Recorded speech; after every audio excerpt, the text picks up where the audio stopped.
Stuart, big game on Sunday coming up against Rangers. How's the team looking? No, fine. I think we've kind of got the same injuries and issues that we had before the Hearts game. I think more in terms of the mentality. We spoke about a couple of tough defeats that we had. Penalty against Celtic and then penalty shootout against St Mirren. Really competitive in those games. We performed well in those games, and I thought for a spell against Hearts we performed well. But I think ultimately at the end of the game, at the end of 90 minutes, it felt totally different because it was something that we hadn't seen from the group. So very much for us this week, it's been a case of trying to reset. Let's get back to what we're good at. Try and ensure how do you coach, how do you train concentration, individual errors, that type of thing. But I've always been big. I will say that I believe I'm someone that looks to develop, and I think to develop you can't be knee-jerk. So me ranting, raving, screaming and shouting, pointing fingers is never going to be a good thing. The players realise that.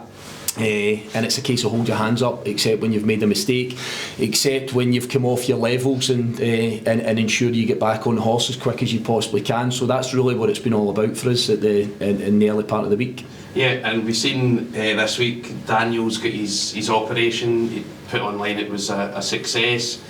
Is he doing alright? Is that what we do now? Do we post these things on social media? I don't know. Listen, I've spoke to him this morning, delighted. It looks as if the op's been a success. Again, with these things, you're sending them to the best people out there. He's been really, really positive. I think the initial blows, you can imagine, was gut-wrenching for him. But once he's get back amongst us all here, before he had his operation, I think he was looking at what comes now in the future.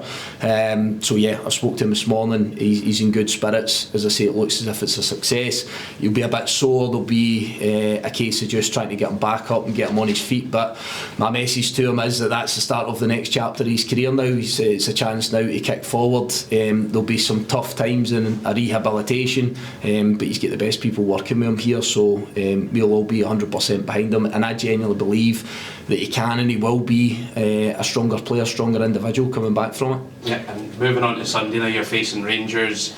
Poor result for them last night in Europe, new manager. How do you go into that game now? Do you kind of write off what's happened before with Rangers when it's a new man in the door, or how do you see it? Yeah, it's been really interesting for us because we are meticulous in the work that we do in and out of possession, and it's been difficult this week. It has, with the announcement of new manager. You're almost sitting waiting to see who it is, to see what that will mean in terms of how Rangers will play, system, style, all those different types of things.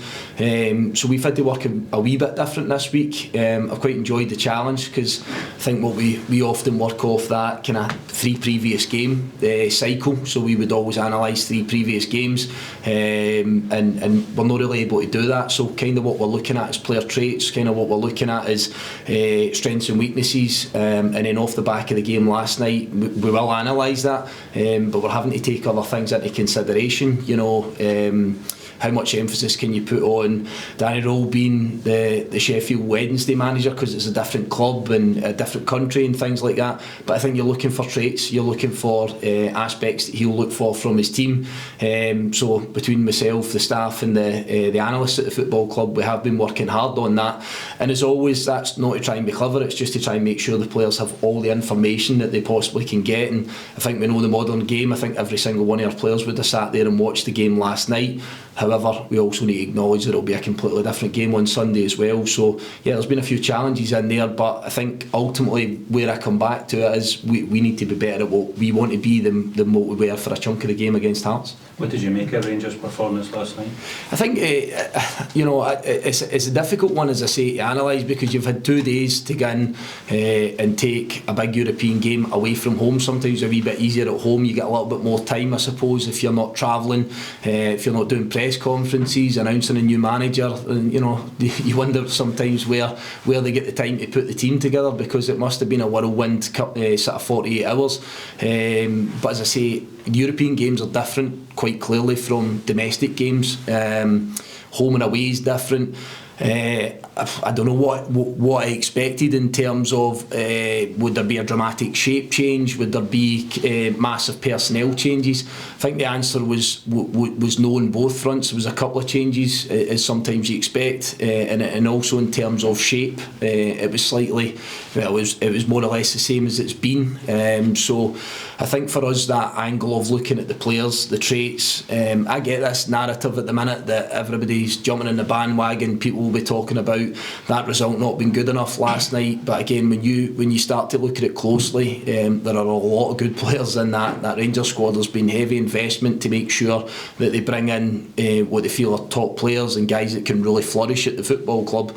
So I suppose from my side, I get and I acknowledge that it's not been a start in performances that Rangers supporters, staff or players would be expecting, but I'm also the guy that really expects the best version of them on Sunday, and I think if you go in imagining something different, you're very, very naive, and sometimes I think that's where you can get a smack in the face.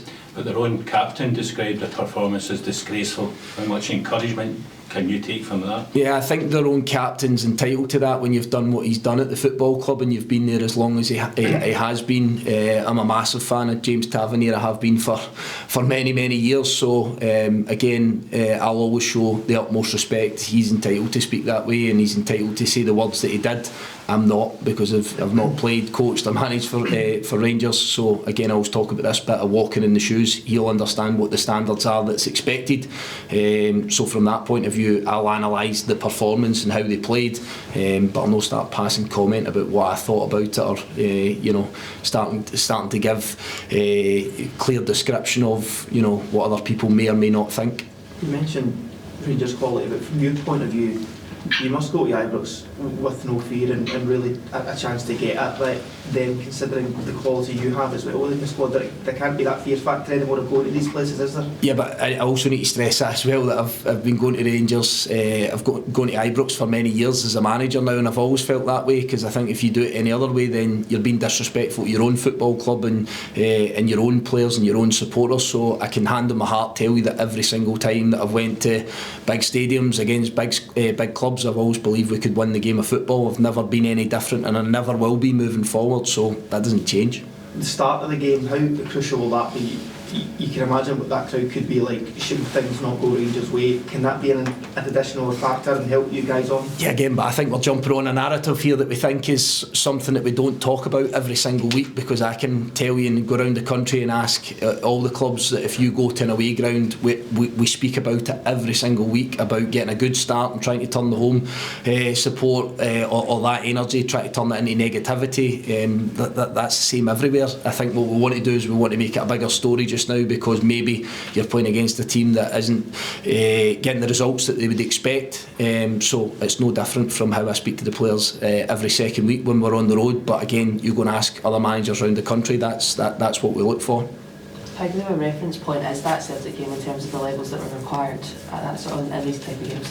For ourselves a few weeks back, I think they're different games. Again, they are different games.